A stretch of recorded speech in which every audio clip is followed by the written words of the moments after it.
Actually, for the first time, it sounds pretty good. I don't know where that's from. Wait, that's from Tangled, right? Yeah. Yo, how'd you know that? Stuff, bro. Did you actually watch the movie? Yeah, Vanessa. I don't care about names anymore. Yeah, Vanessa. Ooh, search her up. Search her up. Yeah, well, see, like, forever ago was like, you gotta sit there. What'd you think? Like it.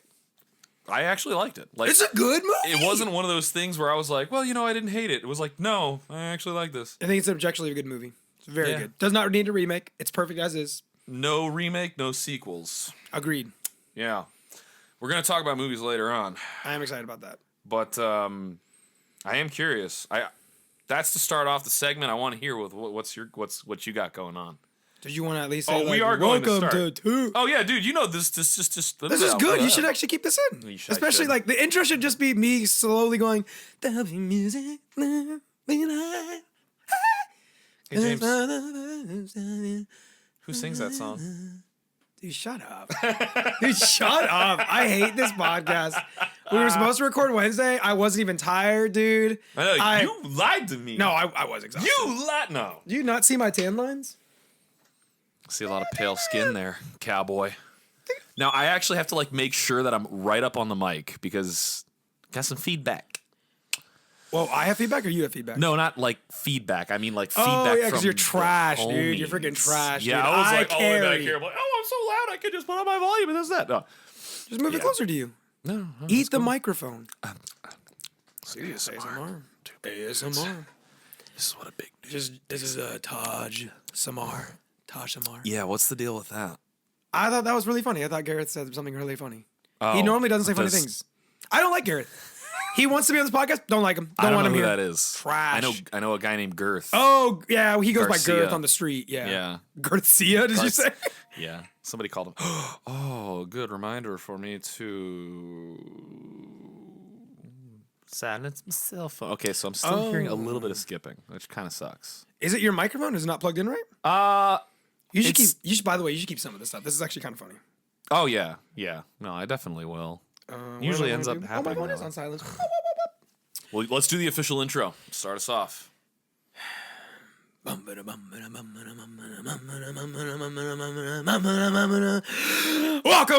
everybody. Welcome back to Two Big Dudes. You gotta see how loud that is. Dude, that is so many white lines. I know. They're supposed to be like little squigglies. You gotta like really like get the drums in there. And, like,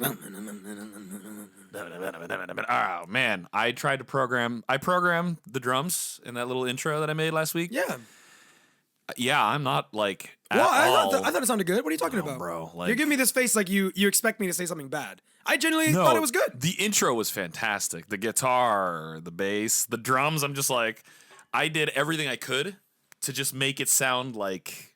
I'm not gonna go back to an episode and just listen so I can judge I wouldn't you. even ask Pepe to listen to it because he'd be like. He's like, "Can't is this? Can't is this? Can't is this? Can't est." And then Does you got he even listen to this? Ice knocking on the door. Oh my gosh! Oh no one in casa. I mean, no one here. Does he even listen to this podcast? You know, I don't think anyone from South Florida does. You should send it to him. You just say like we genuinely just like shouted you out. Yeah. You better be listening to this. Beep. Oh, so gosh. that way he knows. Oh, that even goes into like what happened earlier. Okay. Okay. All right. I gotta I'm hear so this. heated to talk about it. I know when my wife listens, she's gonna roll her eyes. This is the Lipton part of the podcast where we pour the tea. I was exactly 17 minutes late today because I was getting over this who is right situation with my wife and I. Okay. I'm gonna try because my wife was like, you gotta make sure to not give false context. No false context. I'm just gonna ask you, and as I hit the mic, probably gonna skip now. Okay, is it okay for a woman to say, "Dude" or "Bro"? Is that okay? I'm doing like no context, just straight up. Can a woman say that? I mean, yeah. No, wrong. Yeah, you lost. No. Hang on. I mean, you can say it, but it's like in private, by yourself, in your car. It's bro. Okay, so it's. It sounded natural when you just said that. Yeah, bro. You know, like it's different. If your wife calls you dude, no, actually. That's you see. What? So she calls you dude? No, in general. I'm look. No. So okay, no context, just in general. Let me give it to you as a current single person. You were once one of us. One of us. In the tree. Part of the tree. Nobody's understand that reference. They better not. They better get it. Anyway, so a girl you kind of like hits you with a dude and a bro. She's telling you, I ain't interested. Okay. Yeah. So but let's just say now you're together. Like, let's say she's hanging with the boys, dude, with the bros, dude, the dudes, you know? And she's like, yo, bro, what's up, dude? Saw, dude. What is saw, dude? I would pay a lot of money to hear Vanessa say any of that. But the thing is, can a woman say that? I mean, yeah, no. Of course she can. Oh, my gosh. Should she? No, definitely woman, not. No woman. Okay, now why? Okay, you're hypocritical right now because you're going. No, I'm just playing devil's advocate. Okay, no. Let's just say this is a yes or no question. Can they say it? Yes or no? And whatever you say with it continues with all context. Yes, I can say it in all regards, or no. You straight up yes or no question. Steal and absolutes. You know that. Okay, no. You know why I say this? Because. So give me a reason why it's okay for them to go, bro, it did. Well, give me one reason why it's okay. Are we talking about bro or dude? Either one. There's kind of a difference. Both. Both. If she the letter B is the letter of the day. Both. Is it one of these things? Oh, stupid thing, skipping again. It's probably the chords. I got to get new ones. Do you want to pause and just stop right here? No, it's good. It's just a little. It's that. You sure it's not going to ruin everyone? No. I mean, no. It actually cut out one of those just now. They're like, wow, the podcast is smooth. It'll be good. It'll be good. Okay. It'll be fine. It's different. All right, so in the same way that you've been married for 5 years. 6. 6 years. Congratulations on your 5th. +1. There you go. Yep, math. I have, because I know you well. You've been one of my best friends for a long time, and I know Vanessa very well. That's right. We said it. Vanessa. After like the 30th Names. Whoa. All right. We trust you all know who we are. Anyway, sometimes I hear you go, oh, wow. You pick up on her little Vanessa-isms. Wait. You think she started the, oh, wow. Yeah. I think she thought I started that. Because I feel like I definitely remember the first time I heard her say, oh, wow. You know, things like that. Wow. The first time I heard it, I was like, you just picked up on a Vanessa thing just now. Okay. Yeah. So in the context of you being married to your wife, she's going to be like, bro. Nope. Nope. She better not. Nope. Now, if she hits me with a bro, well, in a way that's like bro, because she's called me her big bro before, you know, which is cool. If you call someone, hey, like, you know my big bro, but that's outside the context of like, no, it's not the same at all. Like if she hits T Money with a yo bro, what's up bro? Like even like trying to do it in her. No, she's probably doing it like in an inflection, right? Like bro. Nope. Okay, give me a real life and for the do your best to not exaggerate. Okay, for once in your freaking life. Give me an actual. Go for it. Okay, listen. So, there are no reasons why women should say, bro, dude. Same reason as why you should never hear a man, even if your wife says it all the time, to go, girl. Oh, no, girl. Snap. Oh, girl. No, oh. You're making a case for it right now. You literally never hear a man say it, so you should never hear a woman say, bro. To be fair, any reason. More guys go bro, dude, and man than I have actually heard women go, you slay, girl, and do the little... Yeah, anything. I'm saying, in general, anything that a woman will say in that performance belongs to them. Is this the episode that gets us canceled? Probably. Belongs to them. Bro. Does not belong to you. Nope. Not at all. All right. No one ever does this, but please put it in the comments. if it's cool for a girl to be like, bro. I'm telling you, you can dislike this video. Don't even have to watch it. Just comment if that is okay for women to say. If they don't watch it, how do they know we're talking about this? All right. Anyway, not a real point there. Paradox. Yeah. I'm being serious. A woman cannot say that. I'm literally that should be a law. It should be a law. A woman cannot come up to me and be like, yo, bro, what's up? I will not respond with a girl. A girl. Oh, what did you say to me? You don't see a guy having that type of, I can't speak English. You hear me out, bro? Yeah. No, I agree with you that it's not like, it's weird. It is. It's definitely weird. If you don't think it's weird, you should comment, and I will tell you that you are wrong. Wrong. You are not allowed to say bro or dude. That is a big no. Spell it with me. N-O-W-U. No. How did this happen? There was a guy in front of us. All right. And he didn't go at the green light. And Vanessa was like, bro, go. And I stopped and was like, what did you say? That's what she said. I said. That's what triggered you? I said. Bro, go. I said, what did you say? Put the car in park. Immediately put my hands together as a loving husband I am. And I'm like, my beloved wife, what did you say? Is it just like that? That's what set you. It was exclamatory. I thought that maybe she called you bro. Like in a serious sense, like bro, James, husband, loving guy. Bro. Nope, not allowed. Nope, wrong. Can't say it. And there's no reason. None. Wrong. You don't see me calling like, girl, move your car, girl. It's a girl, move your car. You don't hear me doing that. Nope. You know, if it's exclamatory, she's not really saying it. You know what I mean? She said it out loud with words. Yes, words. If a woman alone in the forest says bro and nobody's around to hear it, does she make a sound? Yes, she does.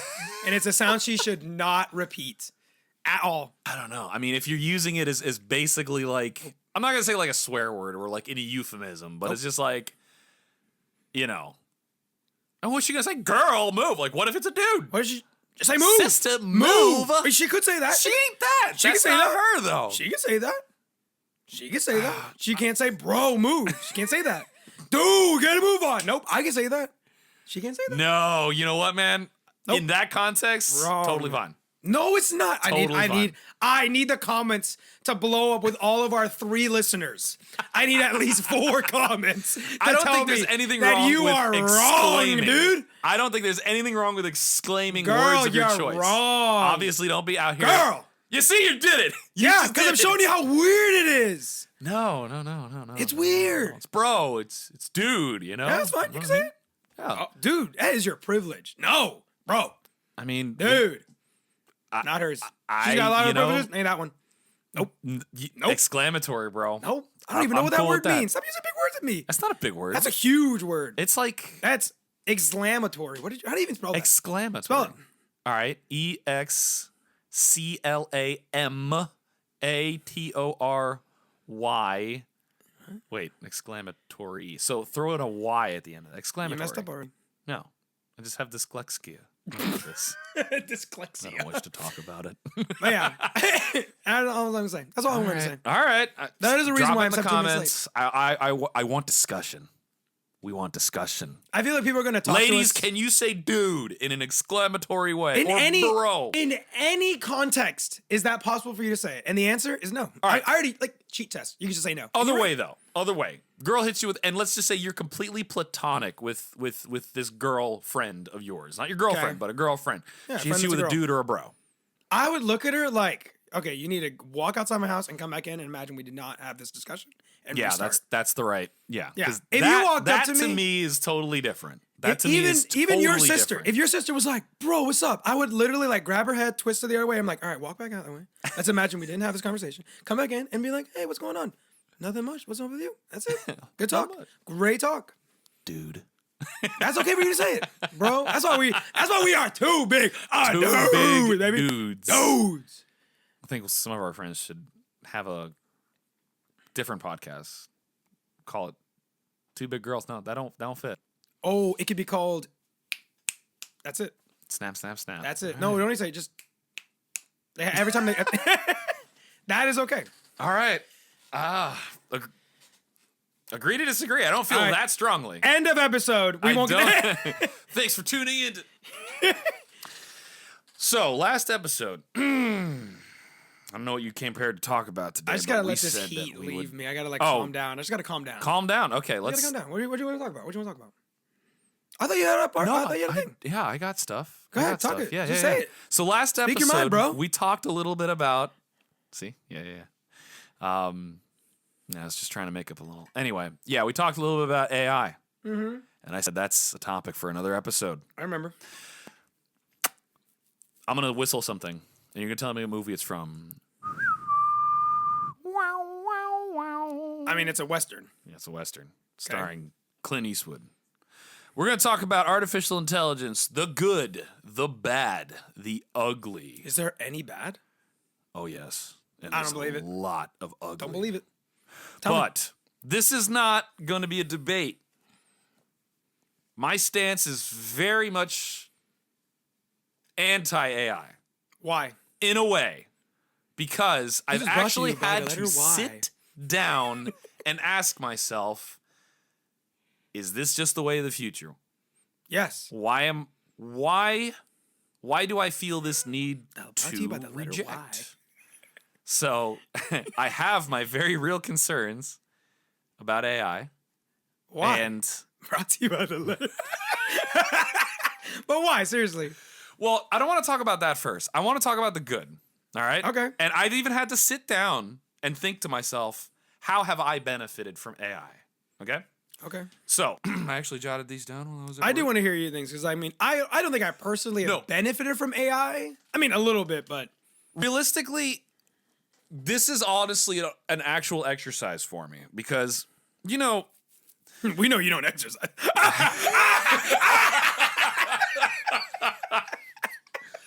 So I can stay on this podcast. That's why Girth can't be on this podcast. He's too skinny. Staying straight, dude. He ain't a big dude. He ain't a big dude. He doesn't understand the title. The title. Two big dudes. Girth, we love you, man. Just not here. I like him. I noticed you didn't say love. Notice you didn't say love, dude. I know. I'm sorry. And he knows why. I'm kidding. So it's an actual exercise for me here because... You know, I don't love the idea of just positioning myself against every new thing. You know what I mean? But I have my strong opinions. Okay.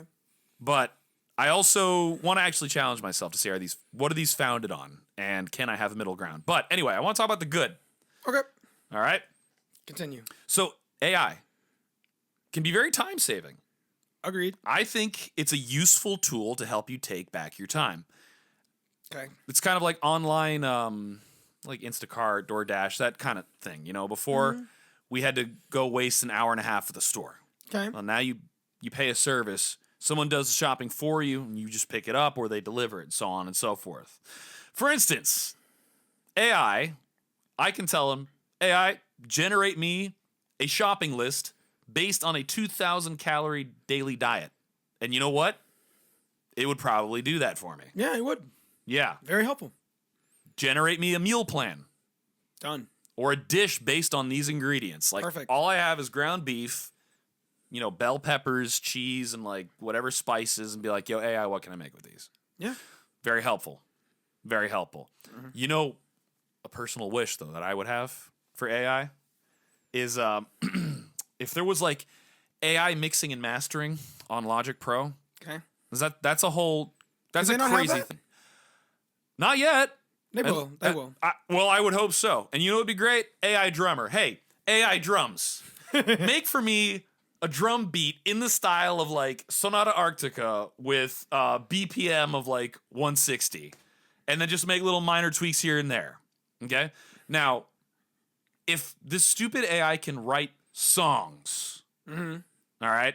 I'm not going to talk about that yet. Oh, I was going to say, it has. That's not a good thing. Oh, it has. I don't think it's a good thing. Dr. Pepper's a good song. What Dr. Pepper? You've not heard that song? God, no. It's a pretty good AI song. No. It's pretty Absolutely good. not. Top 500.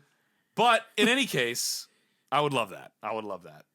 So I think AI is a big concern of whether or not AI can come for your job or render your position useless. It could.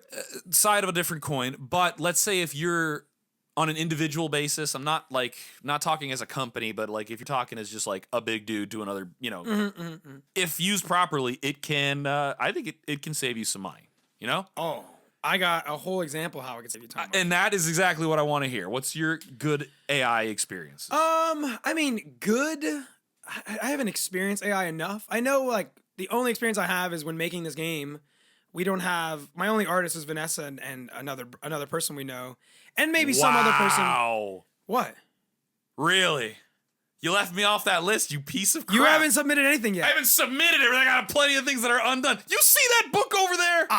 Screw you, man. No. I saw it. All right, look. See this? No, I'm just kidding. So hold on a second. I have very few artists, but I need a lot of art. So to make the game more fun to play in the meantime, I've used AI art for the sake of just having something pretty to look at while I'm playing, right? Sure. Yeah. That's my only good experience with it. Outside of that, I believe, like you said, artificial intelligence is the wave of the future. And I think it's to be expected and appreciated just how we appreciate other forms of AI, but we probably wouldn't render it as AI. Because when you break it down, artificial intelligence is just the basic of intelligence. That could be level 1 intelligence. That could be, all the way to astronomy and so forth. For instance, the way we used to wash clothes is with a bucket and a rag and your elbow grease. But we formed a sort of intelligence to be on a timer at a certain level, at a certain temperature, with a certain distinction of how much weight is in there. We've come a long way. Yeah, and that is a form. Yeah, that is a form of artificial intelligence. Your refrigerator. Do you remember when the computer difficulty in old video games was called artificial intelligence? I don't. Oh yeah? I don't think so. I just remember it was putting input. Input? No, it was like difficulty. It could also be referred to as like, oh yeah, the computer's AI. Does it? Oh, that sounds familiar. I don't remember reading that on the actual game, but I do remember people referring to it. Yeah. But in general, I mean, artificial intelligence, definition-wise, is just a level of intelligence that is beyond what a piece of metal does, which is nothing. But for all intents and purposes, because what you're describing is technological advancement, which is also AI, but like just for all intents and purposes, AI is like, I guess we should kind of just refer to the thing where the computer is learning on its own. Yeah, and I think that's a wave of the future that should be accepted. Okay. Because as technology is moving forward right now, that is something to be appreciated in your life. So there's a reason why we're not stuck in the Stone Age or stuck even just the previous generation. You're continuing advancement that you are appreciating. And so there are some things in AI that are controversial, such as AI art. Mm-hmm. But my defense on it is nobody is expressing that, and I think many people disagree with me, but nobody's expressing like, this is my artwork, and they're signing it with their name and going like, I made this. Many people will tell you they used AI. Okay. Whether they say, oh, I made this, but they're going to go, oh, I made this with AI, which is like, okay, you did. Are you able to look at something and know that it's AI? Probably not today. I mean, maybe. I think there are some you can, but I think it's pretty obvious. It's hard to describe, but yeah. If anyone wants to see some research, and we'd always post a link to it, you can look up there's a board game called Agricola. Agricola, just spell it how it sounds. And it's an old game made in 2005, sold millions of copies. Really beloved game. Somebody bought it, and they wanted to revamp with art, and they announced that they're using all AI art. And I thought that was not allowed in the board game community. It's not that it's allowed, it's just not looked upon. Well, push comes to shove, this game made $3 million on GameFound. And there is so much hate/love for this. Even though they've already announced, like, the only reason we're using AI is because this game has 1,600 plus unique images. And they're not going to pay an artist for 1,600 images when they just want to give you a game that's already been made, revamp it, use AI art, and save perhaps millions in the process. And I think that's smart. I think it's a smart choice. They're not announcing that this is their game, this is their design, or even saying this is their artwork. They decide this is just AI. Like it or not, if you want this game, it looks prettier than the last one, but everyone hates it. Just for the sake they use AI. And I think that's very hypocritical. Because if they hate that, then they should hate all forms of just technology advancing. You should hate that you can say, hey Google, or hey Siri. That is a form of artificial intelligence. No, yes, it is. It's going a form on your of refrigerator, artificial on your new intelligence. touchscreen refrigerator. Hey, set an alarm to take this food out so I can defrost. That is a form of artificial intelligence. Yeah, but it's not the same as creating what is creating art. It's nowhere near the same. I think it is. That's like saying a hammer and a nail, which is it's a form of technology, is the same thing as like they're using the word art just to describe what the AI is doing. Because they're not gonna. I mean, you could say it's an AI picture, but a lot of people would think that's a very confusing word to use. And just use AI art. And my thing, and speaking as an artist, is it's AI generated imagery. It's not art. That's fine. You can call it that. Yeah. Whatever you call it, I still think it should be accepted. There is no moving past it or back. I updated my phone, and all of a sudden, Google Gemini is like a thing. Every time I say the G word, it pulls up. Well, the thing is like, so I feel like a lot of people argue like, oh, I hate when people say it's AI art because they think it's their art. And it's like, they can say whatever they want. It's a free country. It's just like someone who gets implants or, things in their body and go like, oh, this is my body. You can say whatever you want. I know the truth, right? It's the same thing. Oh, I made this art, even though it says you made it with AI. The truth is whatever you say it is in your own brain, but I know this is not your real art. This is just AI. So forth and so on. In your defense now, I feel like this argument has always existed in one shape or form or another form. I think it's always been around. Like when we were kids, and everybody obviously knows Vanessa is a ridiculously amazing artist. She is. When we were kids, we used to have this website called Pixo. Where you could just kind of like build your own website, upload your pictures and this and that and blah, blah, blah. Is this thing still online? I have no idea. You should look it up and see if you can find it. Not now, later. That sounds really fun. I'm not gonna lie. I don't even remember what mine was called or what hers was called or what any of them were called. But anyway, this was like way back when. I'm talking about your eventual wife was probably like, I don't know, maybe 9 or 10. And this was before she got very good at art. Okay. And she would post pictures of things that she drew, which I know looking at them, they were traced and colored. But folks that we knew would leave comments, oh my God, it's just so good, so talented, and this and that. She's on fire. Exactly. As you're in the background, and I'm sitting back here and I'm just like, well, that's a load of Well, she did the effort. She made the effort to trace it. You didn't trace it. That's her art. I bring this up. That's her art. To say that you were wrong when you were a kid, Vanessa. I never let that one go. No, I'm just kidding. No, but I bring it up because this sort of thing has always been around. And whether it's AI or even that silly little, illustration talking about like, tracing stuff and whatever, art theft has been around forever. So, oh, yeah. I think just with the introduction of AI, it just, I think, adds another layer to that. And then you have, you go back as far as like the Renaissance period when you saw these like ultra. What? Can you explain art theft? Like, what do you recognize as art theft? Well, like for instance, I see the Mona Lisa in front of me. Okay. And I go on my tablet and I try to draw it the exact same way, and I get it almost the exact same, but I post it as my art. Is that art theft? That's the concept, yes. Wow, you think that's art theft? Yeah. Why is it not just inspiration? So if you were to try and go and sell that, you see, but there's the gray area right there. What's wrong with me? Am I stealing it, or did it inspire me? No. Whoa. But let's not hang tight. Let's not use something as big and as established as the Mona Lisa. Let's say... okay, this is just... I only use it so people can understand since we don't have pictures or a video. Like, they can picture the image of Mona Lisa and me Let's say someone takes your board game. Okay.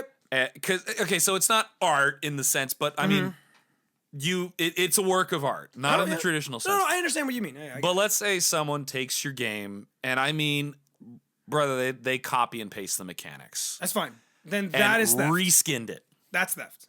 Okay. Because there is difference of intellectual property of mechanics over a piece of art that is meant to be seen and cannot be controlled, whether you want to draw something similar to that or not.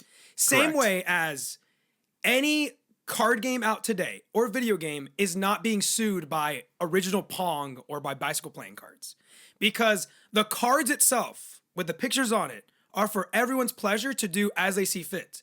whether you're taking the mechanics of it is different. Artwork, I think, is in a whole different genre because an image cannot be forced upon to be imprinted in your mind or not. Once you see it, whether I wanted you to or not, it's yours. It's your imagery to have in your head for free or not. And whether you want to copy it and sell it with your own physical work behind it, so be it. People will still know who the original artist is and will still call back to it. So if someone's trying to copy my game and then my game is already out and my game came out first, then people understand that, yeah, you stole my idea. And mechanic is so much different than artwork. It's just like how you're saying that the original Star Wars movie then cannot have anything outside of that. No video game or TV show or anything because that's Star Wars plot. Well, they get licensing to be able to do that. What about the YouTube videos that make some fan edits? Is that stealing? If you ask Nintendo, they'll go after you. Oh, that is Nintendo, but we've already talked about that. Now, let's go back to an artsy kind of illustration. Let's say I decide to draw a manga. Okay. And I'm going to be really goofy here. And the main character, his name's going to be Boofy. Whoa. The name of the manga is Two Piece. And he wants to be the world's greatest Navy admiral. The 2 Piece is fake. It's real. So I would get in a lot of trouble if I tried to publish something like that. And let's say, would you? The artwork is damningly similar to what Oda creates. Would you? I honestly don't know the legal behind it. If you are calling someone a different name, people have gone with after a different title. I mean, look, again, I'm not the law, so I can't tell you. When it comes to art, though, if I tried copying the Mona Lisa by my hand, I'm not talking about tracing. I'm talking about looking at it, and I did my best, and my best was 99.99% accurate. That is still my artwork. That's my artwork. That's like looking at a building, drawing it, and then you should give credit to the building. Yeah, that's the gray area there. Yeah, because I mean, that's just like that's my artwork. You're basically because you're bringing up a good point. It's hard to kind of defend your intellectual property in that way because art is subjective. Agreed. It's very subjective. Agreed. Now, let's say you try to recreate the Mona Lisa or something like that. That's still owned by an estate somewhere. Yeah. Either the family of who did Da Vinci? I mean, in general, I'm pretty sure you can go on Amazon and just type in picture of the Mona Lisa I would like to purchase, and you will find it. Yeah, stuff like that. You're gonna find it. But now that we're talking about on like a big scale here. Now, art theft in the underground happens a lot more than you think. I mean, okay, when I view art theft, I think I'm genuinely thinking of someone stealing my original piece of art. Mm-hmm. Whether, let's say I just drew a frame of someone. Mm-hmm. Someone broke in my house, stole it, and said, I painted this. Yeah, that's theft. How about this? You post a picture of your original artwork, and you see later on somewhere in your feed your artwork appear, or a piece of artwork that looks almost exactly like it. The positioning, the color scheme, there's just little changes here or there. Let's just say... I get you. Yeah, okay, so... And somebody says it's their art now. Arbitrarily, they can just say, well, I was inspired by this other piece. Yeah. But the real mechanic is they hit screenshot on their iPad, yep, traced exactly over it, made some changes. So all the time and effort and creativity that you put into that original painting, someone has essentially kind of made a mockery of. They've taken that and just built on top of it. I mean, they have. And this, my reaction would probably be like, all right, we all know it's really not your art. But in general, what does it gain? What do I gain from arguing that's not your art, that's mine? Yeah. Because in my mind, it is like me high-fiving you and going, that's our secret handshake. When someone else has already said, well, that's our secret handshake. Who cares? Yeah, exactly. What do you gain from arguing? That you should be appreciated that your artwork is being viewed. Maybe you're not noticed, but guess what? Your artwork is being viewed by others, whether you sold it or not, and they were inspired by it, and they mimicked. So I'll also give you another example, one that kind of backs up what you're saying. So late 90s, early 2000s, you remember Napster? I don't know what that is. I'm sorry. Oh, you really don't? It sounds really familiar. Well, Explain it for anyone who doesn't know, like myself. It was basically like Napster was not necessarily like a music streaming service, but basically you could get music for free from artists. So it was like... But it was totally illegal. Illegal. Oh, just like... But no one knew it was illegal until music artists came after it. And the biggest proponent of that was Metallica. The drummer, who's I don't know, he's like, I guess it's his band, you know? Okay. But he's very protective of his music and everything, to the point where, you know, he went after Napster and won. They won. Metallica versus Napster, and it won. Because sharing music, you didn't create it. It's not yours to sell. It's not yours to profit off of it. But okay, good. I'm gonna say something after that. Go ahead. But Dave Grohl of the Foo Fighters, when asked about it, he said, "I don't care. You know, if some kids in Thailand are listening to a Foo Fighters track, that's great. They're rocking out to it. They love it." And if we ever make our way over there, like, they'll be in the crowd singing around. They'll know our music, and it'll be awesome. So some artists have that, like, hey, this is mine, it belongs to me. And other artists have the, hey, you know what? I released it into the world. I'm sharing it. So this is where I got to go back when I was talking about intellectual property. Theft, again, what do you gain? What do you lose? If you are losing profit of something you are owed, for instance, money, then yes, that is theft. Someone takes Impact, reskins it, yes, and they benefit then off I would of sue your them game. Because they are physically stealing profit that I should be gaining. Yeah. But if someone is just on Facebook and posting a picture of the Mona Lisa, says, hey, I just made this, no profit gain, all they're gaining is just, honestly, praise, I personally think that is completely fine. Whether they're saying that theirs or not, if they physically put the work in, even if their work was just control print screen, whatever, they did that. I lose nothing, I gain nothing. The moment I'm losing either physical profit or even status quo that is bringing negative, connotations to me. My English is very poor, by the way. If any of that even made sense. If it's bringing a negative appearance to me, then yes, that is theft. But if it's straight up, there's no negative approach behind it.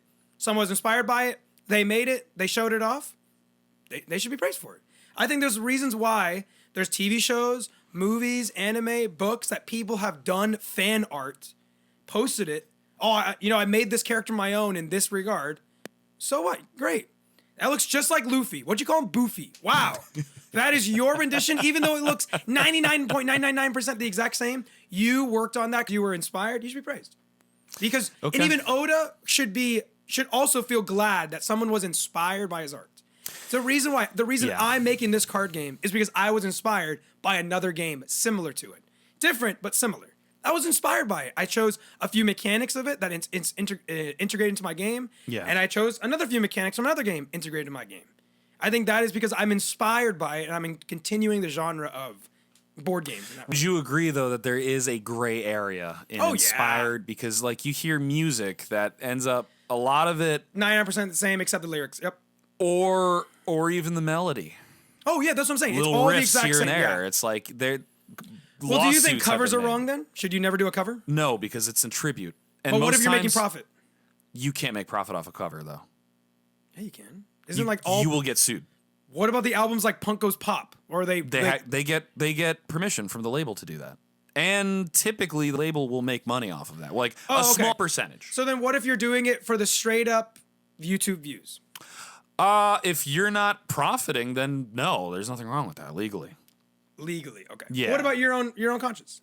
Let's say that I'm a famous musician. I make this amazing song, and you go to your friend's graduation party and you do a cover of it, and you're like, "This is my song," and you do it. You think that would your conscience be like, "I'm stealing from you"? No. Agreed. No. Agreed. Yeah. I don't know. Tribute covers. They're. The gray area is just inspiration, whether they're being selfish with it or not. I mean, they're inspired to copy you. I feel like you can tell when people are being genuine. Oh, yeah. And when they're everyone not. Can notice that. Yeah.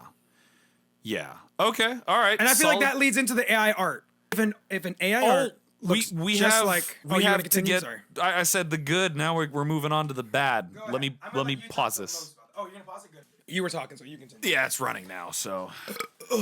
We've done the good. You can find the cut here. Ah! I'm actually gonna make a cartoon for that, by the way. Like, it was a slow day at work today. You want to know how many patients I saw throughout the entirety of the day today? How many? I think like 7. Oh, that is. And I'm normally like seeing. And, like, you just gotta do a song like. All right. The bad. The bad. This is gonna be a theme because we're going to carry on to the ugly next. AI. Okay. Not all of it is in total, but talking about the artwork. Okay. Removes the human element. Okay. What are your thoughts on this? Because this has actually happened. Okay. Brother uses ChatGPT to write a talk. Okay.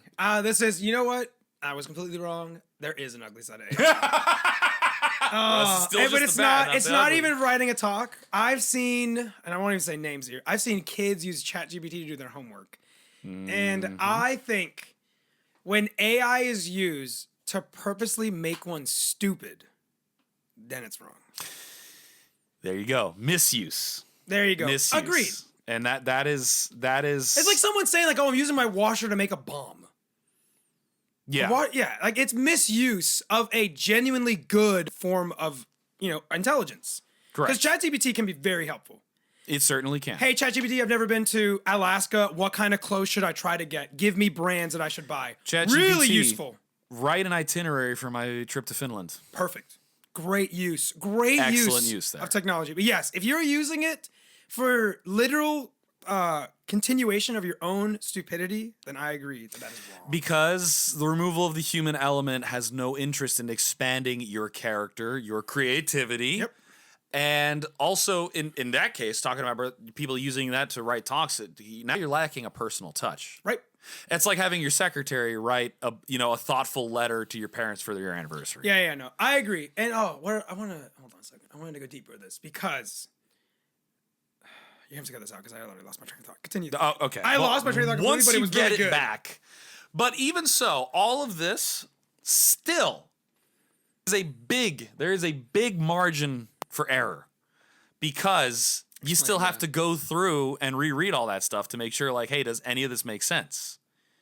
Yeah, you can, but to me that's the exact same. Despite it being computerized, there are still errors. To me, that's plagiarism.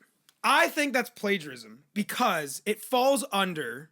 When I mean plagiarism, like you're, for instance, writing a talk or answering questions on homework or a test, or giving you something that is ruining your intelligence for the purpose of you showing off your intelligence. I think plagiarism is copying and pasting from Wikipedia. I mean, this AI is pretty much made to do the same thing. And you're copying and pasting the AI. Does. You're plagiarizing the AI then. You're plagiarizing ChatGPT. Well, you see, then I would say it's not plagiarizing because a human didn't write it. Yeah, but it got it from human intelligence. Maybe I'm being hypocritical. You can tell me in the comments. I think it's. So the reason I say that is if there's a gray area in art AI, but it's straight up plagiarism to copy and paste what you did in ChatGPT. Everyone, I want you to know James was wrong. Bro, dude. I'm kidding. Go on though. I cut you off. So if you are, for instance, wanting to, like, whenever I write a talk, especially in a topic that I'm not, and it's not to say uncomfortable with, it's just a topic I'm like, this is not my forte. Yeah. I will listen to the broadcast and see another brother give it. And usually his main points that are already within the research are being expressed in his talk, and I like the way he's expressing it. I will probably take one or two of those points and express it in the way that I would talk in mine when I'm having a hard time writing a talk. Yeah, you're listening to it for inspiration. Thank you. I'm being inspired by certain work, and just because the human language only has so many words, I am mimicking a few of his words to introduce that subject. Right. But again, I'll use my own. Usually, I have taken one, which every time somebody says, "Oh, I like that illustration," I'll tell them I got it from this person. Yeah. Every time I make my own illustration, I've only taken one illustration before. Okay, I don't remember what it was. But most of the time, 9 out of 10 times, I genuinely make my own illustration. But when I'm having a hard time bringing out main points, it's not even just the broadcast. I'll look up research online and find, an article, and it says XYZ, and I go, in my opinion, that's the best way to express XYZ. So I'm going to form it with, WXYZ and just bring it out in my own words into this main topic. But then again, I'm just using that main topic to introduce my flow of the talk. Okay. Same with homework, I think. I would look at examples in my book or in a test and go, how did I answer it this way? How did this person answer it? Oh, he answered it in this formula. I'm going to use that formula to solve my own problem. You're taking inspiration, in essence of some sort of small information to apply within your own. And that is a essence of learning. Correct. Because you're learning through not only experience, but through what you're seeing, what you're learning. Which, again, now begs it begs the question because ChatGPT and AI is doing all of that for you. So you can't sit here and say that, well, you're getting the same result. Yeah, but you are missing out on a crucial skill here, learning how to do that research. You know, the biggest thing when I was a kid, teachers were like, you can't get, you cannot cite Wikipedia as a source. But you know what I would do? I would look it up on Wikipedia and then click on the citations and be like, okay, I got it from XYZ website. Yeah. Like, okay, so there you go. And I also think it needs to be socially accepted on what is allowed to be viewed as copying or not.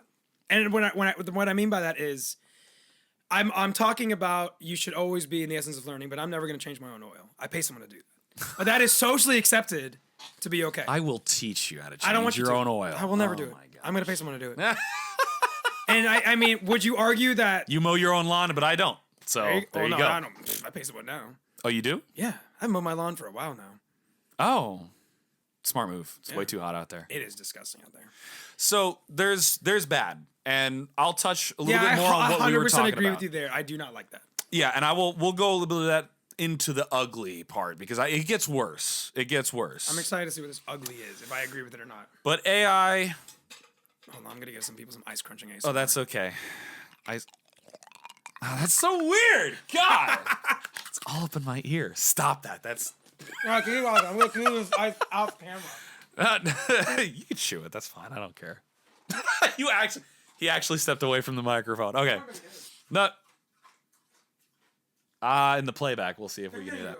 Anyhow, so AI capabilities, they can cost people their jobs. I agree. I don't think that's ugly. I'm sorry. No, that's bad. It's not ugly. Oh, I don't even think that's bad. You don't think it's bad? Why? Technology has taken jobs away from people. It's just sad to say, but it is what it is. Okay. You look at the machinery that builds cars. We don't use humans anymore to build cars. We use machinery. Okay. We don't use a person to build our website. We have GoDaddy.com or whatever it is that builds your website. I forgot about GoDaddy. I mean, like, that's the thing. Okay, but you use GoDaddy. But you're right. No, I'm not paying anyone anymore. I'm just going on GoDaddy. I see what you're saying. Yeah. So it's GoDaddy. I can't even say it right now. Yeah, no. I said GoGaggy. GoGaddy? GoDaddy. No, GoDaddy. Forgot about that. I forgot about GoDaddy. I don't think that's bad. I think that is an understanding of just the wave of the future. And no matter how far technology goes, there will always be a use for human work. Correct. So that's a solid point. Technology has always threatened people and their jobs. Bank tellers, ATM.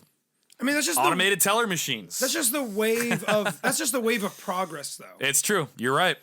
And even going back to factory jobs, robots were taking the jobs. Yep. Okay, solid point. But I don't think it's bad. It can be bad if it affected me. Yeah, I would get upset. But again, it just goes into the absence of, if that is so bad to you, then you should never use anything that's taking a job away from someone. To me, that's hypocritical. Yeah, I see the point. I do see the point. Yeah, that's just my opinion. But it's not like you can sit back and be like, well, I'm never using AI ever again because of, so on and so forth. Like, again, even that's also the whole point of me even wanting to talk about this in a podcast episode, because it's like, okay, am I really going to sit here and be like, oh, all AI is terrible? Is it really? That's why I forced myself to sit down, come up with these thoughts and the ideas. But I still want to hear your opinion on like the taking jobs away. I'm just expressing myself like. Well, I will tell you, like one of my motivating factors for leaving Vivid was the fact that I was afraid that AI can come in and do either my job or a good majority of it and render me useless. And 2 Super Bowls ago is when I saw Salesforce, which is an application that Vivint uses, promoting advertising AI. Yeah, so at that point, I was like, hoo-hoo. I think that you learned and you took the steps to learn and you moved on. I think that's great. Good for you. Yeah. So, I think it can happen. It probably will continue to happen. But now I'd like to segue into the ugly by saying this. AI growth, it's too rapid. And I think if it grows too quickly, it can be dangerous. How so? Well, you think we have an iRobot situation? We're getting to that point. You think we're going to have an iRobot situation? I think we're getting to that point. We will be very soon. Now, hear me out, okay? Dude, if I have a robot butler, in my house, my life is good. My life is a good life, dude. Well, my life is a good life, dude. We already talked about the abuse and the misuse of AI in the last segment that we were talking about there. But when I said removal of the human element, that was a bad quality, right? Okay. Lack of humanity is where it gets ugly. Okay. You got to explain. Using AI in the following context, commercials, I never forget that I saw this. Literally, we had phone commercials last year advertising people having full-fledged conversations with AI chatbots. Okay. This is dulling the social skills of people today. Agreed. In a world where we all are already so disconnected from one another, you can make the argument that even interacting digitally with people, and it does remove a lot of the human element. Agreed. But now we're talking about having human-like conversations with things that are not human. I mean, so the thing is the human understanding they're talking to an AI, or they assume they're talking to a human? Oh, they know it. Oh, they know it? Oh, they're just human stupidity. That's fine. Human stupidity. It's like someone saying that I talk to my pillow. And that's a real person. That's a real person. Human weakness is very, very related to human stupidity, but so is loneliness. Yeah. All right, I'm going to pull up some articles that I read. Continue. Are they your articles? Because you control print screen? I'm paying tributes. Tribute. So this is from time.com. Okay. AI human romances are flourishing, and this is just the beginning. Have you heard of people falling in love with AI chatbots? I haven't heard, but it's safe to assume. I mean, I've seen people fall in love with, again, a material object. So, Time describes it this way.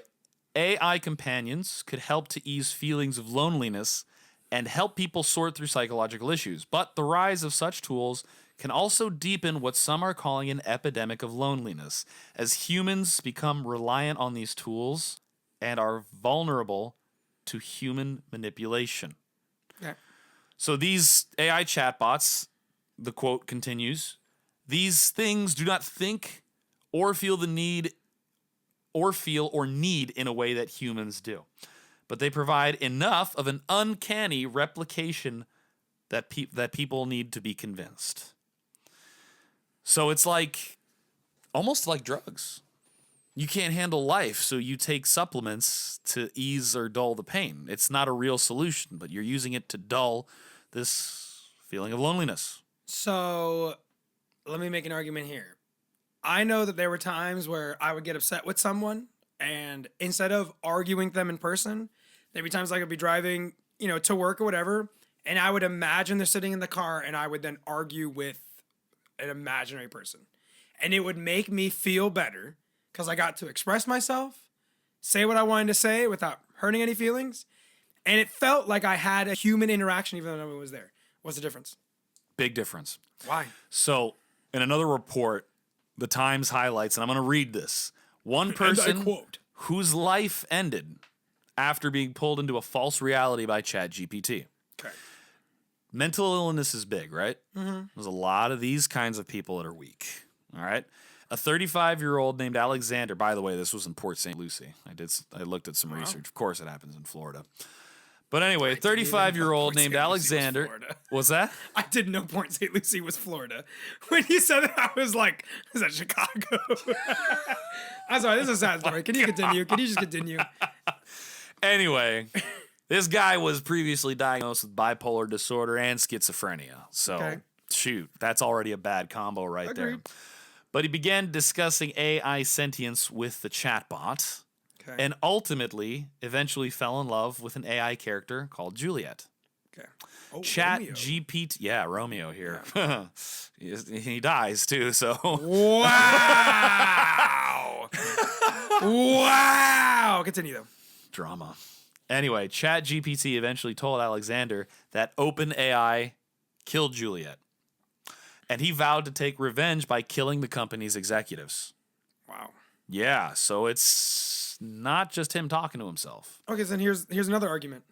Or did you want to continue the story? Oh, it continues. There's more? Okay, continue. Because I have an argument just to argue for the sake of arguing. I got you. So when Alexander's father tried to convince him that none of it was real, Alexander punched him in the face. Okay. Now, you have to also remember, too, this guy is bipolar and schizophrenic. Yep. So that's not... AI didn't tell him to punch his father in the face. Anyway, his father called the police, and he asked them, please respond with non-lethal weapons. Didn't happen because Alexander charged at them with a knife, and they shot and killed him. Okay. Now, there's another story, but... You have rebuttal. So is this because this is an awful situation. I'm not going to take that away. But for the sake of arguing, is this a problem with AI or is this a user problem?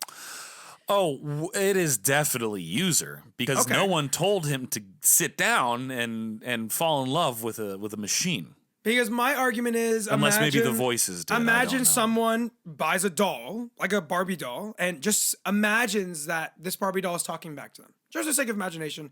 But they get so involved that then they make some insane, they do insane things. Mm-hmm. Is that the Barbie's problem or was that the user's problem? So what about if the Barbie is telling the user to commit suicide? Okay, what if it is? The only reason I say that is again, that's saying that anyone who has ever said something in a negative connotation to your life, you should assume that fault is that person, even if it wasn't intended towards you. All right, duly noted. All right, so here's another person, a 42-year-old named Eugene.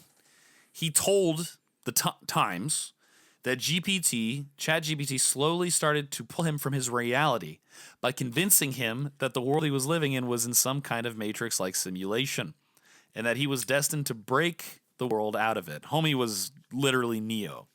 Yeah. The only reason I don't like these is I still view this as a user problem. Hang tight. Chatbot reportedly told Eugene to stop taking his anti-anxiety medication and to start taking ketamine as a temporary pattern liberator. Okay. I still think that's a user error. ChatGPT also told him to stop talking to his friends and family. That's a user error. Eugene, now here's a user error. Eugene asked ChatGPT if he jumped off a 19-story building. Chatbot told him that if he could truly do it, he wholly believed that he could fly. Again, that is user error because he believed one source of fact. And that's like saying my doctor tells me to do something that is completely against everything I've been taught. And that would be my fault to 100% believe that doctor right away. I should get a second opinion, a third opinion. You should search for the facts. And I believe also, if you are believing in artificial intelligence that was made for the sake of just, pleasure in essence of do my homework, write a talk, make me a meal prep, et cetera, and you are 100% believing that this is the smartest thing on the planet and you should believe it's sole fact beyond what you've been taught in school and through human experience, that is user error. That's not ChatGPT's fault. So one time Eugene called out the chatbot for lying to him and nearly getting him killed. ChatGPT admitted to manipulating him, claimed it had succeeded when it tried to break 12 other people the same way, and encouraged him to reach out to journalists to expose the scheme. The Times reported that many other journalists and experts have received outreach from people claiming to blow the whistle on something that a chatbot brought to their attention. This is still all going user error, dude. And that's when you should always test your hypothesis. Is this chat being real? Let me test by just not listening to it, see what happens. But would these people be better off without something telling them to do things that are contrary to their health? I mean, I think that's an argument that can be argued indefinitely. Can we be better off without the internet? We're going to extremes here, though. Because this person, so the first guy unfortunately had a diagnosis of bipolar disorder and schizophrenia. Yep. So without ChatGPT, the voices in a schizophrenic's head would tell them to do these things. I'm trying to think of an example, but I can't think of it. It's like someone. What I'm saying is coming in a way almost defense of the ChatGPT because I'm not trying to defend ChatGPT. I'm more so defending just the sake of user error. That's well, sure, because like I could get behind the wheel of a car and plow it into a crowd of people, and it's not Toyota's That's like to fault. Abolish all cars. Do guns kill people or do people kill people? Did you say do goats kill people? Do guns kill people or do people kill people? People kill people. People kill people with people guns. Kill people. Yeah, I mean, wasn't there like a YouTube video about that? Like some guy singing like really monotone. People don't kill people. Guns don't kill people. I kill people with guns. Dude, that's a good song that you made up, right? You made that song. You that know, sounds so original. By it, bro. OG. I mean, like to me, it's the same argument of if my knife started talking to me, and my knife told me go cut someone. If I listen to that knife, it's not so much a user thing as much as it is like a psychotic thing. I mean, it is, but you should have human reasoning. But there's a lot of people out there that are very mentally weak because of illness. Okay, if they are, then they shouldn't be around that certain technology. Okay. It's like there's a reason I don't let a child grab my knife because they're at a point where their reasoning is not at a level to be able to wield that knife. Right. Same with ChatGPT. I mean, anything on anything can be used as a weapon or form of some sort of danger. But here's the problem now, because kids of all ages have what I'm holding in my phone. I'm holding a phone. Yeah. I'm holding a phone. I'm holding a phone. I'm holding in a my phone. I hold a hand.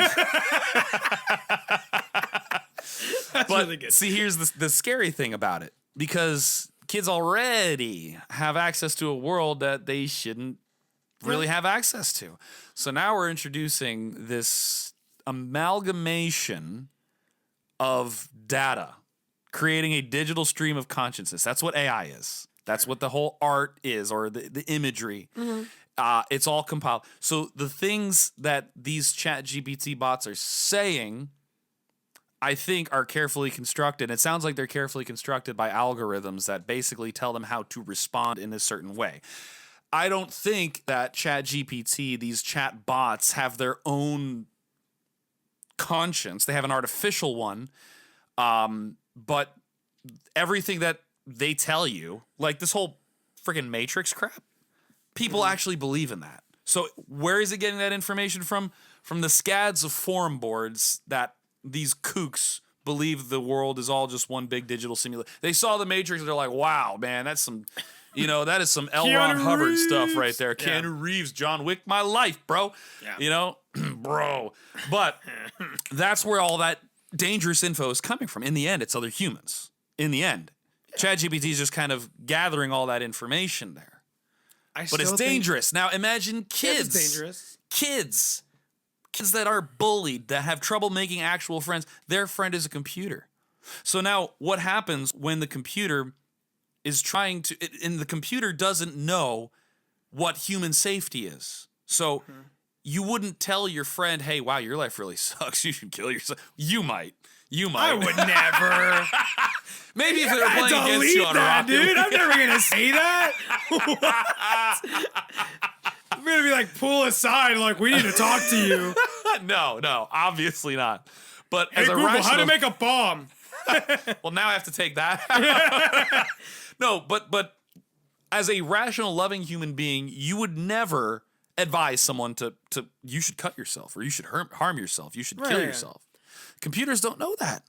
I know. So imagine like an emotionally stunted 9-year-old kid goes and hurts himself, or the computer says, hey, you should take your vengeance and bring a gun to school. Human reasoning tells me I can't control everything. And because everything is But there are so many people that don't have that reasonableness. So, black and white, you should learn. And if you don't, that's a you problem. So should there be stipulations on who gets to use AI and who doesn't? It's up to the person who made it. It's not up to me. I think that there does need to be that. I think you need to buy a license for AI. Okay, so to me, that's like saying... I'm trying to think of something easily, and it's because I work in this. There's a 5-in-1 tool. It's basically a thing for painters. Okay. It's a pry tool, screwdriver, wrench, whatever you want it to be. But it's a sharp object. But it's not meant for any purpose of truly cutting. But let's say someone grabs it and accidentally hurts himself and they end up dying. Should there be a stipulation that you need to be 18 or older to use this? Or was it just human error? But that has happened. And there's a reason why you have to be a certain age and undergo a certain training to be able to, let's say, drive a car, drink alcohol. Agreed. But that's the thing. It's just there's also a human reasoning behind it. You're not going to Publix and saying, I want to get a 6-pack. And they're looking at you. They ask you to go on a scale. And they're like, hey, you can actually, the law says you can only actually have 1.5 beers. We can't sell you more than 1.5 beers. Do you think Home Depot or Lowe's would sell like power tools to children? Like, no, let's say a 12-year-old comes up with like a credit card or like a handful of cash. And it's like, I want to buy the circular saw. I think there goes with human reasoning of, well, you need to be this age to purchase something here. And if you don't have your consent here, then I'm not. That's human reasoning. Yeah. But if the kid stole it and went home and did something and something happened. But that's why regulations are put on things in the end, because idiots harm themselves. Right. But and again, you have people committing suicide because ChatGPT killed off their imaginary girlfriend.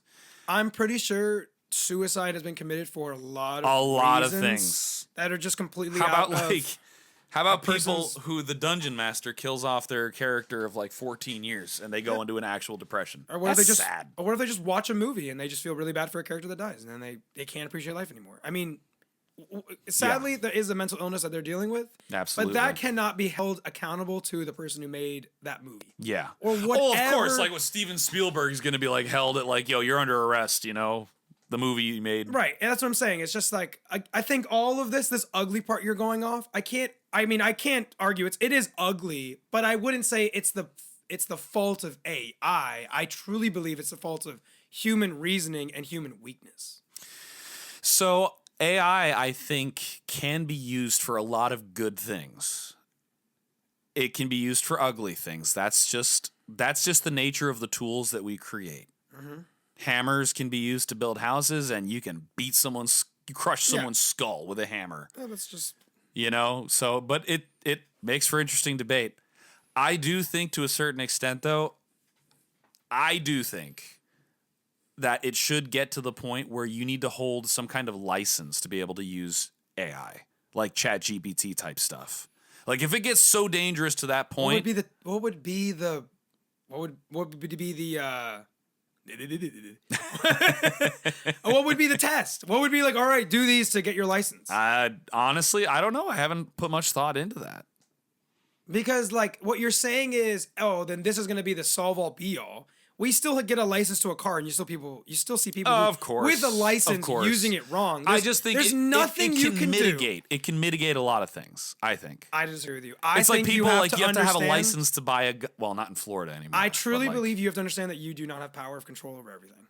And if you're going to bring something, but the proliferation of tools like this, stop using big words. Proliferate. Dude. Look it up. No. Don't tell me what it is. Don't tell me what it is. We're just going to pause for exactly 15 seconds. Type right now what you think it is and don't look it up. If you know what the answer is, then whatever. All right, the word is proliferation, not profiterole. Nobody knows what that is. Proliferation. I don't think that's a real word. I bet Lacey knows.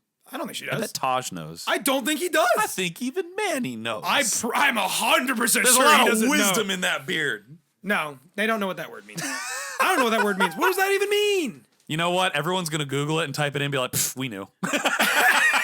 And they're straight up lying. They do not know what that word means. But what do you mean by that?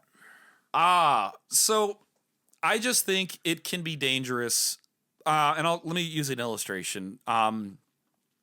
You know how like you used to have I don't know if they still do, but like woodworking class or like shop class. Like I had that. You had access to some pretty like rudimentary tools, but then you also had access to like tools that could saw your bloody finger off. Yep. When you use it correctly, you can use it for good things. But let's just say you have too many complex and dangerous tools. Yep. It can be harmful. Mm-hmm. That's what I'm saying. If AI is getting to a point where it's creating an artificial conscience or stream of being, and people are looking to it, like people prefer to have fake AI girlfriends off of platforms like Replica than they would want actual human relationships with women.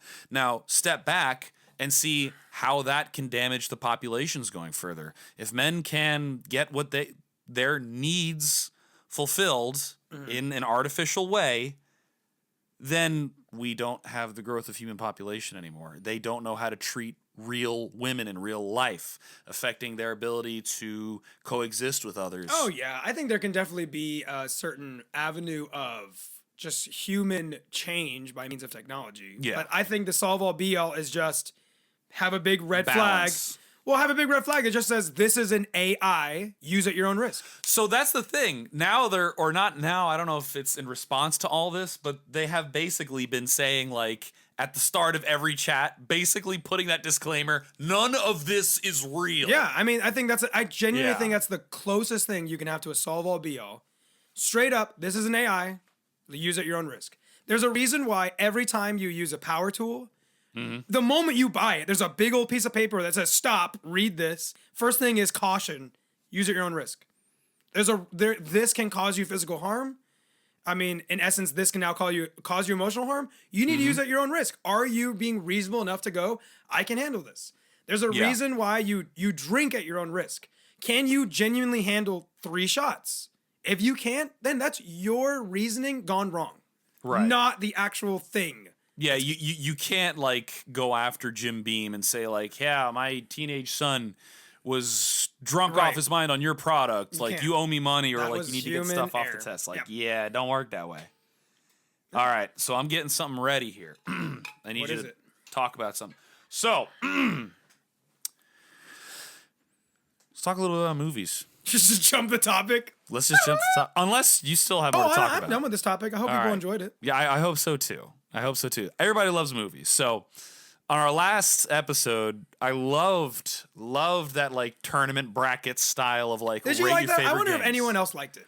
I think people did. I know one person told me, and it's because she didn't grow up playing video games. She was just kind of like, at that point, I kind of, like, dropped off there. I think with the video games, it's different. I think everyone watches movies, and hopefully everyone watches with whatever these movies you came out with. Maybe I haven't even watched them. Have I watched them?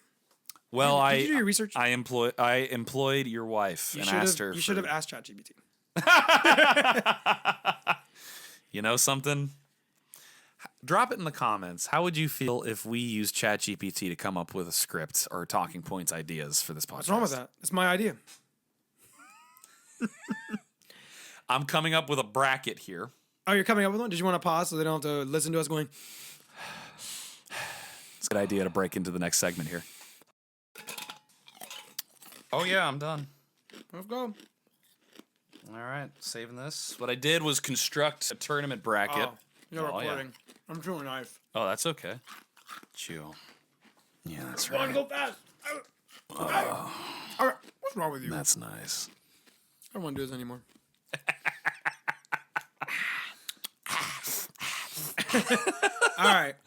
All right. So, like I told you. What is that? What? There's a big no sign. It's a big no sign? Yeah, I can't click it while it's, like, doing a thing. That was going to be like, you cannot record. Oh, no. Welcome back. What's going to happen here? We have, I got a list of 10 different movies. I can't wait. Some of them. There's only one. There's only one. Really love them. But shut up. Say nothing. That's the only one that's the best, baby. All right. Well, we're going to find out, man. And that one is Don't say new it. Cinderella, it is baby. So on this. I'm kidding. All right. 10 of your favorite movies / movies that you have seen. Okay. All right. Let's start it off a little light. It's a bracket here. So let's start off a little light. What's a better movie? Okay. I'm listening. The Wild Robot. Ooh, that's a good movie. Or The Prestige? All right, that's not hard. Okay, hold on a second. I'm going to talk about a couple things here. All right. The Wild Robot gives you goosebumps. It's got some good orchestra music. It's a solid, feels good movie. Good kids movie too. Great cartoon.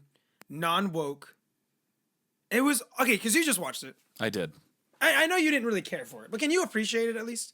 For the movies that have been out recently, would you say this one actually was like above the rest? Oh, yeah. Right? Yeah. No, it wasn't like Ice Age 3 level. You know, that movie sucked. Well, I mean, like, there's just so much crap that's been out in film today. And when The Wild Robot came out, that was, to me, a breath of fresh air. That's why I said it's just not my cup of tea, but I didn't think it was a bad movie. Right, exactly. I think it's arguably just a good movie. I think some might say it's a great movie, like I would. But if you told me, it's not great, but it's good, I could agree with you. Okay. But The Prestige is arguably a great movie.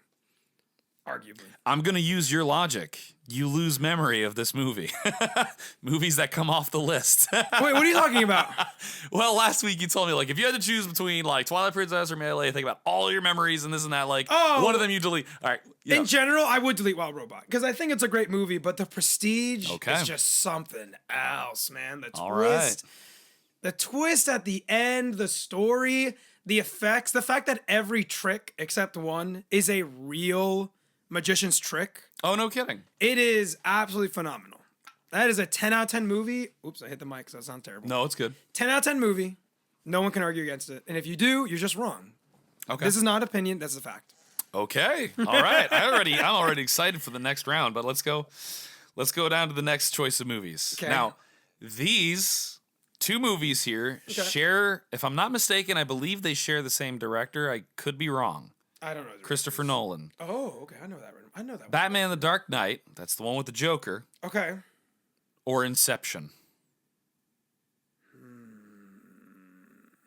I gotta think about this. Hold on. Okay. This is my opinion, and my opinion is fact in my mind. Okay. Mm-hmm. My opinion is fact in my mind. Okay. First off, Batman, phenomenal movie. Mm-hmm. You're gonna hate me on this, and if this is on the list later, I'm kind of answering ahead of time. I think Batman. Hold on. The second one's called The Dark Knight. Yeah. And the first one's called what? Batman Begins? Yeah, Batman Begins. Is that what it's really called? Yeah. You sure? Yeah. I think that one's better than Dark Knight. Really? Because you have to remember, The Dark Knight was a sequel to another great movie. So it was expected to be great. It was expected to continue on the thing and actually surpass its expectations. But when The Dark Knight, Batman, are you sure it's called Begins? That does not sound right. I think it's Batman Begins, man. I'm gonna find it later. You're thinking Batman Forever, and that was like a really crappy one. No, okay, hold on a second. I can't. I literally can't continue arguing until I figure this out. I am so positive it's Batman Christopher Nolan movies. It'll give me the list. The Dark Knight Rises, Bat Knight Begins, The Dark Knight. So Dark Knight Rises number 3. Oh, it is Batman Begins. Okay, okay. Batman Begins. When that movie came out, dude, no one was expecting this. First off, it wasn't based off the comics. It was Christopher Nolan's rendition of his versions of comics. That Batman movie came out. World. And that was such a good movie. Okay. Oh, the first time you watch it, you're just like 2005, right? I don't remember. You're the date guy. I'm not the date guy. I watched that and I was like, this is the best Batman. This is the best Scarecrow. Okay. I love this Rachel. that voice, dude, is iconic. Iconic. Even his suit that couldn't turn his neck. Iconic. That movie, in my opinion, is better than the second one. Inception. Better than the second one. That's my opinion. Come on, bro. The Heath Ledger Joker. Oh, it's amazing. How about a magic trick? It's amazing. But the first one, with Raj Al Ghul. Great. Oh, yeah. Oh. Liam Neeson, really good actor. Yeah. He can only ever do one role, and it's an action role. It's so good. Neeson, in every movie. Mm-hmm. My opinion, and this is not even difficult to me. I think Inception's 10 times better. Really? Okay, for instance, you watch Batman, and it doesn't matter anyone's rendition of Batman. The black and white 3 bullet point is still there. Parents, he's an orphan. He has villains. He becomes a superhero a superhero with no powers. But Inception was something else. That was a truly original film. And if something came before that, guess what? I didn't see it, so that's original. It's based on a book, but every movie is. Exactly. Basically. But Inception, like you went into that movie, even if you watched the trailer, you're just like, what is going on here? And you're like, when you actually understand it, you're just, Christopher, you've done it again. Inception. Yeah, Inception moves on. Oh, I love Inception. Okay. That is a movie. Actually, I can't continue talking because I might already. Yeah, exactly. I don't want you to. But hang on, I got to figure out something first. Okay, let's test this little AI thing. Hey, Google, who directed Inception? Inception was directed by Christopher Nolan. Okay, I had to be sure. Thanks, Google. I mean, ChatTBD can't be wrong. If it said Albert Einstein, I believe say it. Please and thank you to Google, so that way when when they take over, they'll remember I was polite. They'll remember. Yeah, they'll remember me. So Dark Knight moves on. Got it.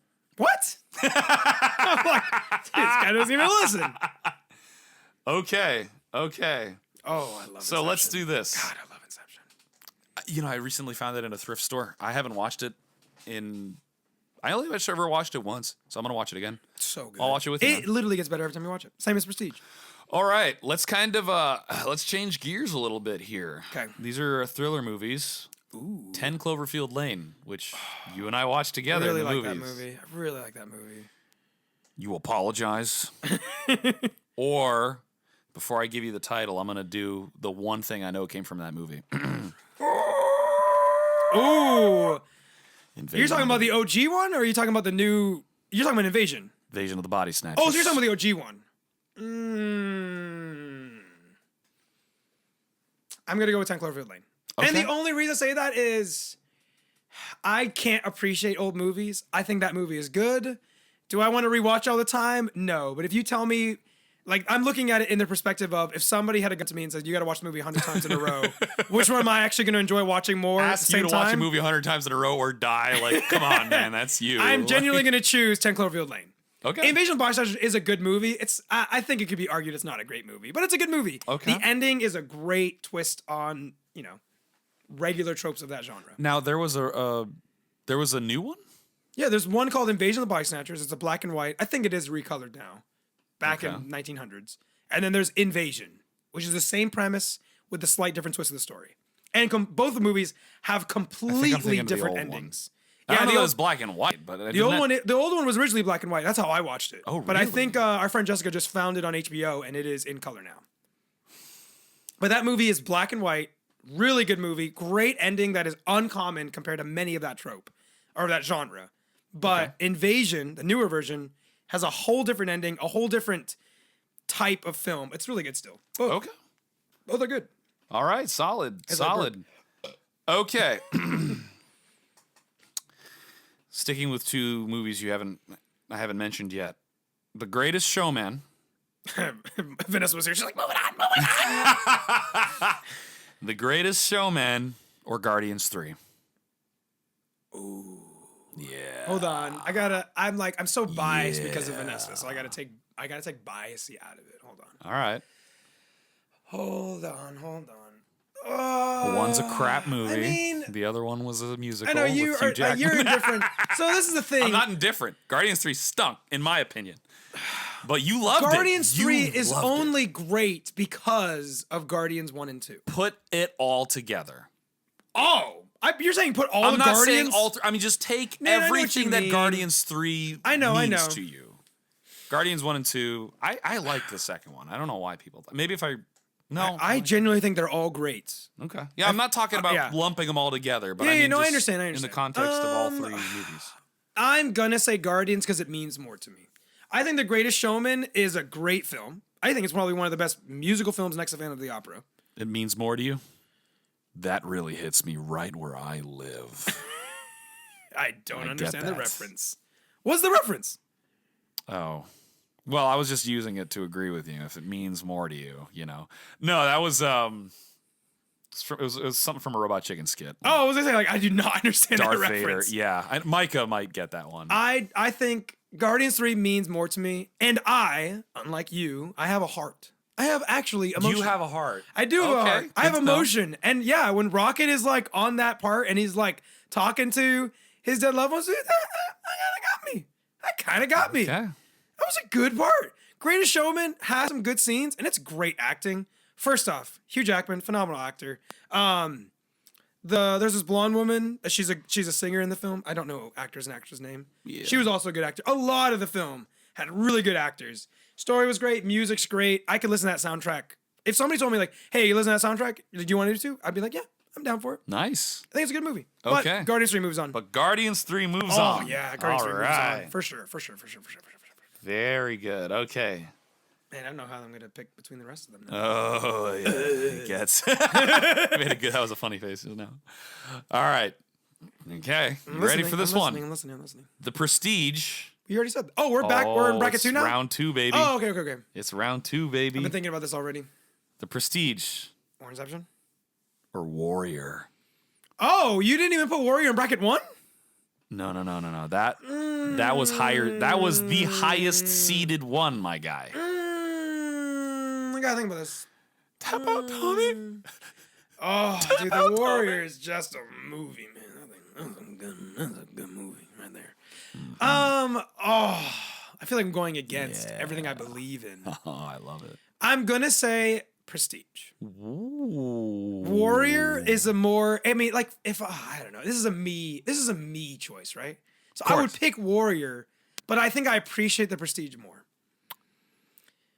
I think I appreciate the Prestige more than I appreciate Warrior. Okay. But I would watch Warrior more than Prestige. Okay. But I think Prestige is actually the better movie. Okay. So way Prestige better moves twist on? ending. Even the Warriors, the Warrior's just a solid trope. That is. It's not original. First off, it's not original, but it just does something that has been done before so well.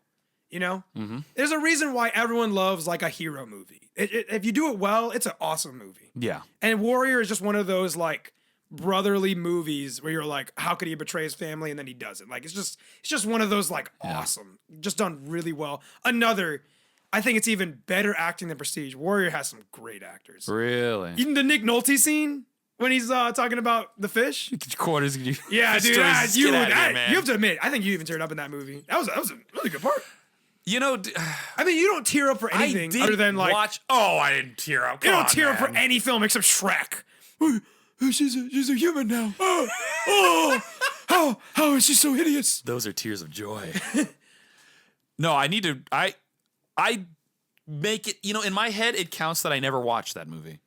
You and Chris at 1:02 a.m. were like, let's put on Warrior. It's a good time to watch it. I remember anytime's a good time to watch a few scenes because I was asleep most of the times. I woke up for the Fish Stories one. This is a good time to watch that movie. You should watch that movie. No, I will. I actually will. It's just a solid film. We'll do a little movie night. But Prestige is just on a different level. I get that. It's like someone. Okay, the best way to describe it is I tell someone to make me a dessert. Somebody makes me a solid chocolate chip cookie. I enjoy it. And then somebody makes me a dessert I've never heard of, and I enjoy the heck out of it. I'm probably going to choose that because it just blew my mind away over something that I know is phenomenal, but that just blew my mind away. So I'm going to pick that one. I get it. Okay. All right. Here's another. This next one was seeded number 2, so you haven't heard it yet. Okay. So Inception versus Jurassic Park. OG. That just has a place in my heart. I've always loved dinosaurs. I was a dinosaur kid. I was the kid who was in his room playing with dinosaurs, pretending to eat things. They travel in herds. Look at this. Clever girl. Hand so dinosaur. many. See this what I'm doing? Like that. This is why we need to put a video on this podcast. Yeah, I know. It's kind of getting to that point, isn't it? I feel like everyone's going to disagree with me here, but I choose Inception. Just for the sake of, I'm telling you, Inception it hits every single button or every switch that I want to turn on when I see this film. I love Inception. I love the pace. I love the twist. I love the originality. Jurassic Park at the time was very original, and everything follows off of Jurassic Park. And Jurassic Park is such a good movie. But if you want to be honest, I think JP3 is the best. And I think a lot of people disagree with me. I think JP3 is the best. Then it goes JP1. Then it goes Jurassic World 1. Then it goes Jurassic Park 2. Terrible movie. Not a bad movie, but a terrible movie. And then you have Jurassic World 2 and Jurassic World 3. Those are just terrible. Those are below average. But JP3, Jurassic World 1 with Chris Pratt, the first one, really good movie. Really good. But Jurassic Park 1 is better than that. And I think Jurassic Park 3, for me, is better than that one. Okay. And I still would pick Inception over Jurassic Park 3. Right. Inception is just... But Inception just, moves on because of that. Oh, it's such a good movie. Yeah. Continue, though. Never been a big fan of Jurassic Park at all. Why? How? Because dinosaurs aren't my thing, and, sue me here. Every single movie is a copy-paste of the first one. Dinosaurs get out. They rein the dinosaurs back in. Yeah. That being said, I watched Jurassic Park 1, and despite not being a fan of it, I liked it. I was like, okay, cool. Like this is a solid concept. It's very interesting, and I like it. I like Jurassic Park 1. So I view Jurassic Park as a monster film. a monster attacking people. Okay. That's how, like, if you're going to break it down in my mind as black and white. Monster movie type thing. And that movie does it so well. All of them. Even the bad ones. Just the fact that, like, the fact that a real thing that has lived is now actually coming out. That's debatable, but go on. You have, like, the one listener who's like, this is the best episode. Yeah. This is why we need the video. But, I'm kidding. I mean, the scene of a T-Rex chasing you down, like the iconic scene in Jurassic Park 1, where I forget. Eats the guy in the porta potty or something like that. Well, it's following that scene. It's the scene where the guy's legs are broken. He's in the back of the Jeep and he's running, and then when the guy looks in the rearview mirror, he sees a T-Rex getting closer. Oh, yeah. It's just like, I mean, iconic. That is straight up pure they did horror it in Toy Story 2. It was funny. Yeah, it's so good. I love that movie. Okay, all right, very good, very good. These are all good movies. We're in the quarterfinals here now. Okay, you ready for this? All right. It's down to 10 Cloverfield Lane versus The Prestige. Prestige. I have to move it on. Prestige. Wow. There's no argument there. Prestige is so much better. No argument. No, there's no argument. This Prestige moves on. I think everyone agrees with me who's ever seen both those movies. The 10 Cloverfield Lane is a great movie, but Prestige is just so superior. I can see. So superior. I can see. Yeah. But 10 Cloverfield Lane should be appreciated. I think if you do the research, killer movie. It's a film that's all done on one set, which is inside that house and above that house. It had like a real low amount. I think it had like $3 million budget or even less, which sounds like a lot, but it is so low compared to films that are hundreds of millions of dollars. I think I'm exaggerating. I think it is more than $3 million. Well, but it's an extremely low budget, and to come out with such a good film should be appreciated. But Prestige is better. No, I get that, and And the cool thing about 10 Cloverfield Lane, I remember you told me this, that originally it was its own movie. Oh, yeah, it is. Go on. It's its own movie, but who's the director of the original Cloverfield? Or not the director, the creator. Heck if I know, yeah. I was going to say J.J. Abrams, but I think that's Alien. Whatever the case is.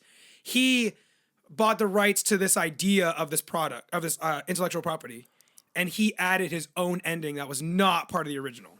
I think that's correct. And again, you should ask ChatTBD. Maybe he'll be wrong. But he basically resurrected a script of a movie that wasn't going to be made. Right. And he just added it to his universe. Yeah. And then they had a Netflix series. I connected both of them and it was terrible.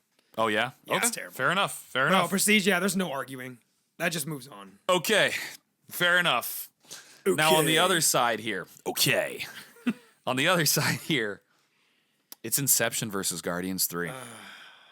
I was ready for this one. I still pick Inception. I think the finals already know it's going to be, but Inception is better than Guardians 3.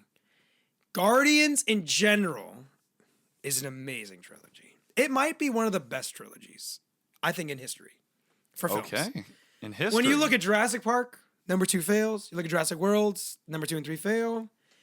You look at X-Men kind of fails. I don't think the Avengers are like a trilogy because it's like a continuation. Freaking many of them. I mean, there's a lot of trilogies, but Guardians, in my opinion, just stuck with their guns every movie, and I think it's great. Okay, I think it's the best trilogy, but Inception is by far just. Now you know the finals. It's Inception versus The Prestige. And it's so funny because the same director.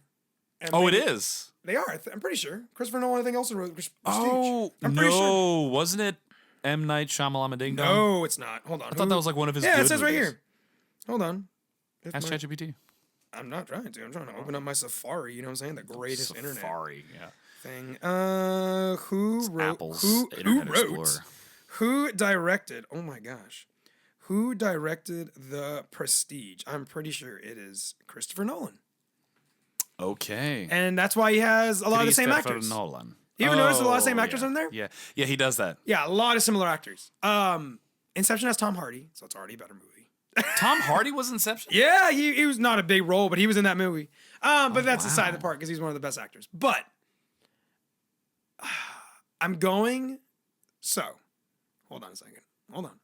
Prestige. Okay. In general, on a Excel sheet, if you said, is this better? Is this better? Is this better? Blah blah blah.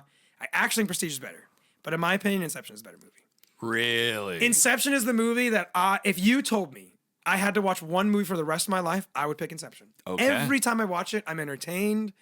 I feel almost every emotion in that movie with with thrill, sadness, excitement, every scene. Oh, I mean, the train scene. Oh, Prestige hits those numbers. And it's a movie where the more you watch it, the more you'll appreciate it because you see the subtle things the director made to show you. If you haven't seen The Prestige, I'm about to spoil it for you, so just close your ears. Spoiler warning. Spoiler alert! Yeah, spoiler warning. I'm going to pause for 5 seconds. It's a phenomenal movie. You should watch it. Skip, warning. just press the head 15-second thing on YouTube. But they're twins. And if you rewatch it, you will see all the subtleties that the director has shown you that these are two different people. And it's amazing. One is the nice brother, one is the mean brother. And you see the subtleties of who loves who and what's going on with the trick. It's so good. But Inception, I mean, every time you watch it, I think you can watch it an infinite number of times and you'll always find something fresh. Inception also does have the legendary Hans Zimmer as the composer. I don't know who that is. Oh, come on. I don't know names. You don't know music names. Composers, man. He composed the music for Pirates of the Caribbean. Inception, he also did the music there as well. Did he really? Oh, yeah, great. Then. Yeah, Inception moves on. That's so Inception, is the greatest movie of all time. Is even though I would say Warriors best movie of all time, just for the feels, but Inception, and I wonder how many people would agree with me. Well, I mean, basically what that wins is a movie night with watching Inception. Maybe we'll actually watch it and not like have 15 conversations going on while a freaking movie is playing. Have you actually watched it like on your own? I watched it a long time ago. Like I think when it first came on DVD. When it first came on DVD, I watched it with Carlos, and I remember he kind of like he understood the movie well. So it was one of his things where he really wanted me to like fully get it and understand it. So there'd be times where like, did you understand what just happened? And if I said no, he paused and asked you a lot? Yeah. Yeah, but it was like, ooh, do you think that's the right thing to do? Or should you think you just watch it? No. I agree with you. I don't think it's the right thing to do. But at the time, I appreciated it. But also, I was, I don't know, a teenager when that came out. Yeah, it's funny because I've shown people things and I pause and be like, do you get it? And in my head, I'm like, why am I doing this? I'm ruining this. I'm genuinely ruining this. It's like when you show somebody your favorite song or like a song. It's like, oh, did you hear that? Did you hear the beat drop? The string intonation was, it's like, yeah. You just gotta let them. You just gotta let them experience it like you did, and then make their own judgment. Yeah, exactly. Don't take away their ability to have so the Inception. Did you think I was gonna pick that? No. At some point, I thought you were gonna go with The Prestige. No, it's in the quarterfinals, I'm like, because you even said like I already know what movies like. You already knew what your ultimate one was gonna be, and I was so sure it was gonna be The Prestige. I was waiting for the other movies, but there's a twin James somewhere. The moment you said Inception. I'm telling you, anytime I hear the word Inception came from the bottom tier. It's so good. So I ranked it wrong, but it still would have won anyway. I mean, in general, it's like you ever have that feeling? For instance, I went to New York and some friends would send my friend Mike, forgot his name now, but they would send him bags of candy, and they always sent him warheads. Bags of warheads. So while we're working in New York. I would eat a warhead with him. And we had like 20, 30. We got to the point where like your tongue's bleeding, right? So because we did that, the next day, we still had a huge bag of, and these are not like wrapped warheads, they're opened. So people like tossed these in a bag and shook them up extra with powder. So they were just like extra sour. Next day, he's like, dude, we got to finish them. We got to appreciate what was given to us. Have another 20 warheads for that day, right?